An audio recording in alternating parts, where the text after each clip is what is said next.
they're realistic. Like I'm sure most women can write a list of 20 to 30 things we would love to have in a person. But then you have to prioritize those things and be realistic about like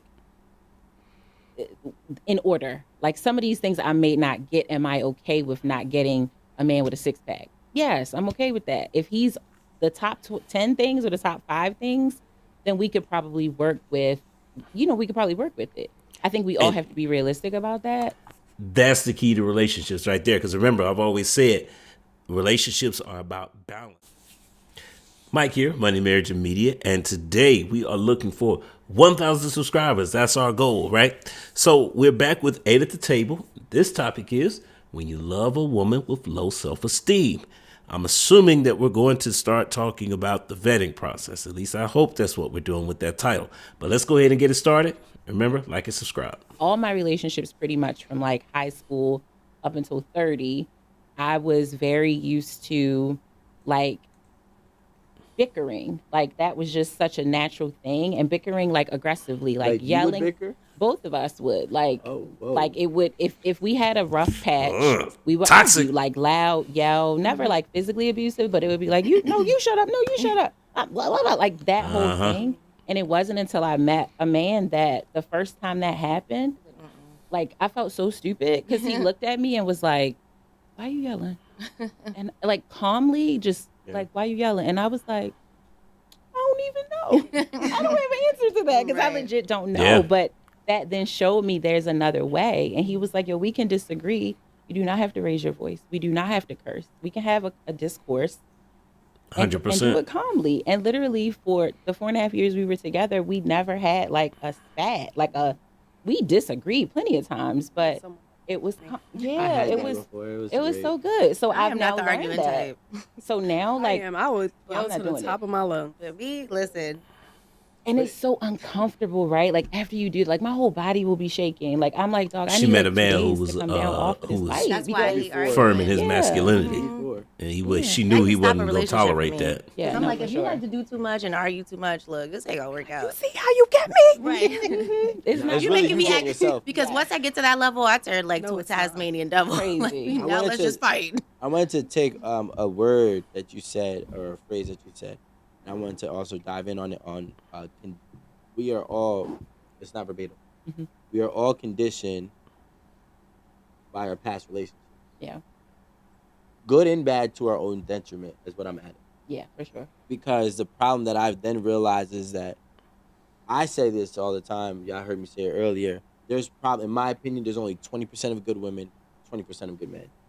Now the problem is if you experience one of these or maybe even 2 of these, your conditioning or your past relationship, those bars are really high. So when you get back to reality, which is that dating pool that everybody's complaining about, that don't exist over there. That's that 80%. So now we have to. Now my question is, how do we get out of the? I don't agree with that, and mainly because, again, relationships are about balance, and I think what's really happening there is that you're having a hard time finding somebody who balances you out. Now that doesn't necessarily make them a good or a bad, partner. Well, no, they're a bad match for you, but that doesn't mean that, it's a good woman or it's a good man. So this is the conversation we need to start.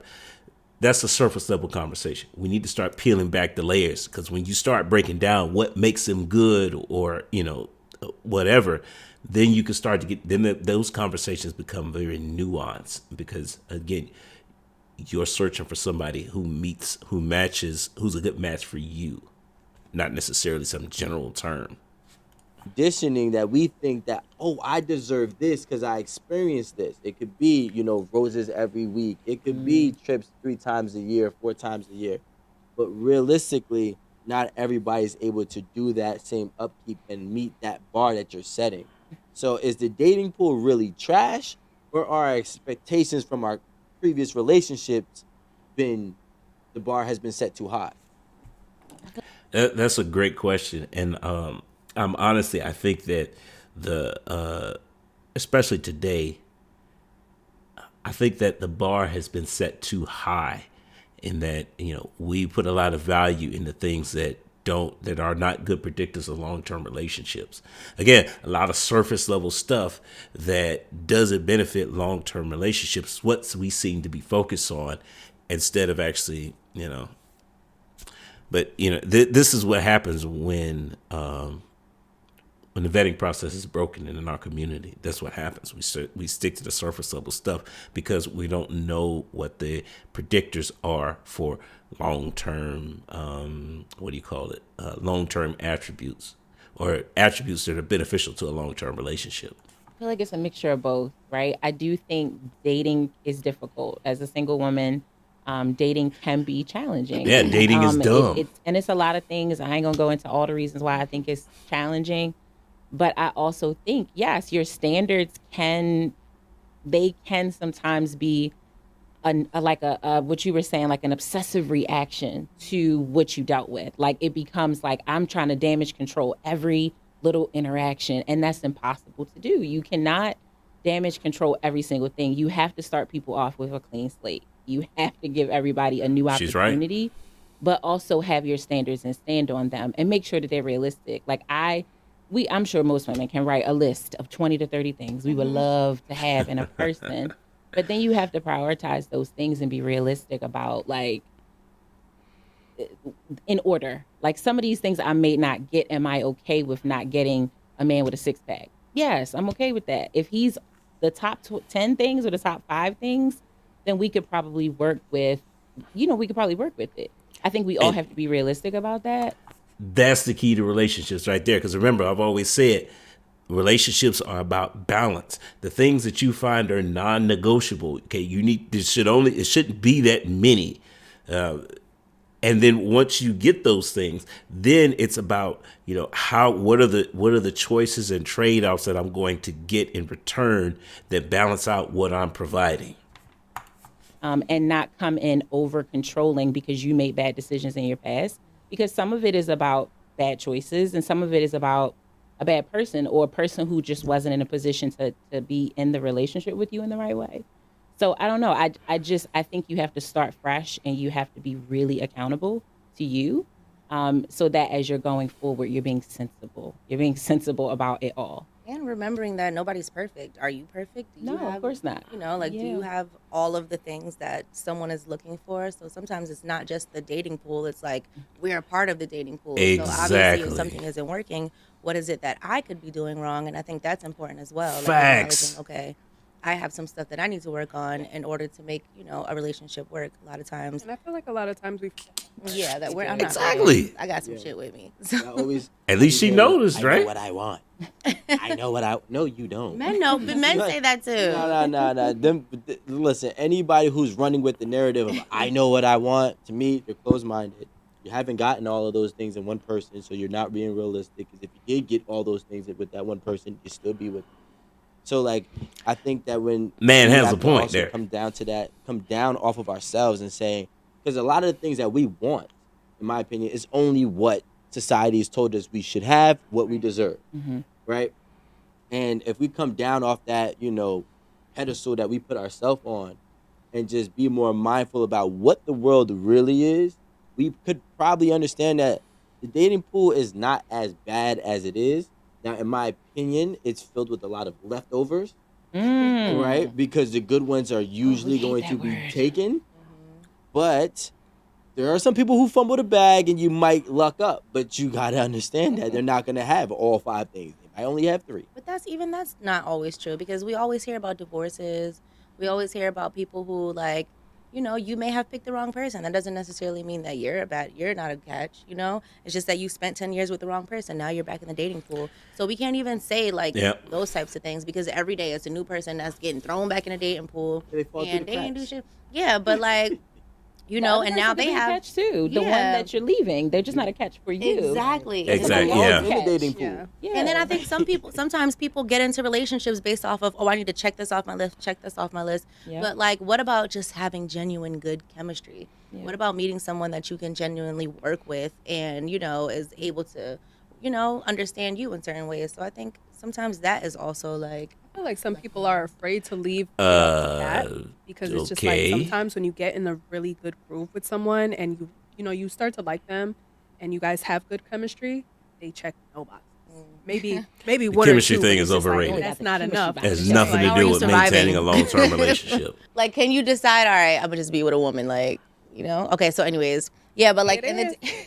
It is. no, because to have that, like, you ever feel like I want to hear what Erin, the married woman on the panel, has to say about this stuff, because that whole chemistry thing is no, chemistry won't make a marriage work. you need that masculine feel? Like, you need somebody to be like, yeah, come here, put your head on my chest. I don't want no man to say that to me. Did she just drunk? So, okay, so like when it comes to the dating pool, I feel like if you, for example, me, I know I like a certain look sometimes, or like a lot of people, when we hear women say all the time, oh, he has to be over whatever height, 5'11", who knows? I don't know, whatever girls say. It's 6 But if feet, you- child. Let her stick with the 5'11". Thank you. Alright. But like, everybody has these certain things. So if you are already going into the dating pool expecting these things that you've put on your list, you're going to assume, oh, the dating pool is trash. But you're looking for things that are just, Unrealistic. yeah, they're unrealistic and Yep. they're not going to help you find a good person. You're not looking for a good person. You're looking for like certain things that are not going to make you have a successful relationship. So I don't think necessarily the dating pool is bad. I just think people are looking in the wrong direction, or they're not really.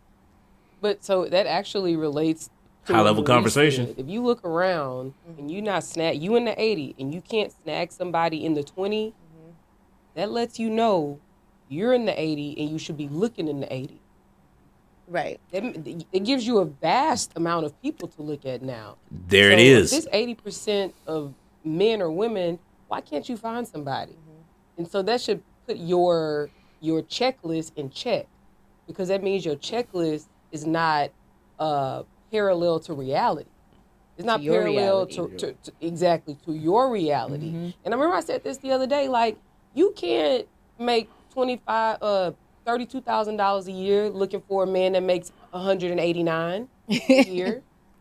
I mean, can it happen? Yes, anything is possible. However, what is the likelihood of it happening? Exactly. Percent It's chance. not. You know what? I agree with what Aaron said. No surprise, right? Married woman. Yeah. But here's the thing, though. The concepts that she's talking about, particularly when she first started talking, it's a great concept, but it will require people to humble themselves. I don't see that happening. I mean, I'm just being honest here, particularly from women who tend to have higher standards or more unrealistic expectations about what they're looking for in a potential husband. That will require them to humble themselves, and that's that women today are not very humble. I'm just being honest here. So, I mean, this is why we got to do a better job of raising our daughters, though, because this generation.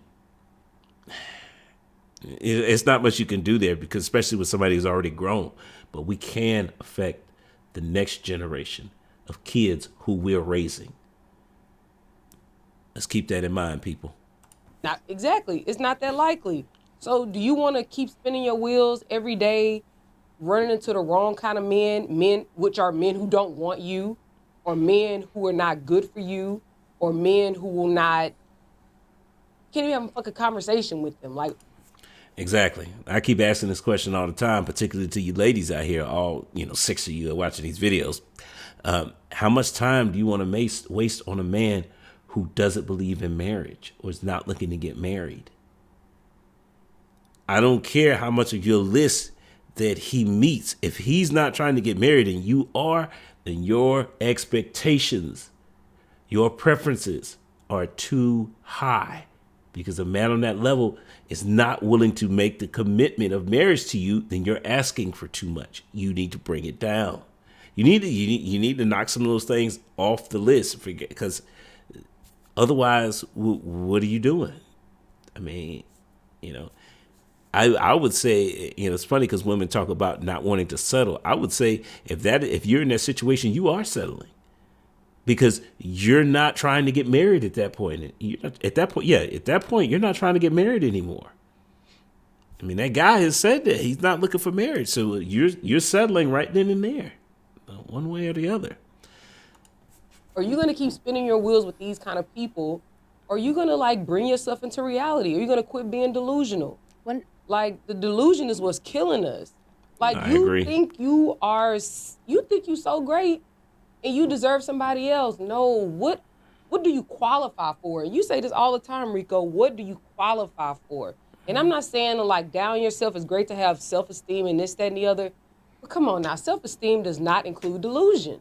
No, it don't. You know, But in 2023, it's It does. It You're helps. right. It helps the self-esteem. I'm not gonna But lie. you know what That also does is help. another thing too is that there are some men, there are some women who couldn't pick a good partner if I gave them 10 and they had to choose 1 out of 10 and all 10 were good partners. They still missed the mark. I think a lot of that Yeah. though is because we are constantly thinking there's something more. Better, yeah. We're never content, and not like in a settling type of way. Okay. Man, I heard enough. I can see where this conversation is going. Guys, if you want to check out the rest, go ahead and do that. Subscribe to 8 at the Table. He's definitely having some high level conversations over there.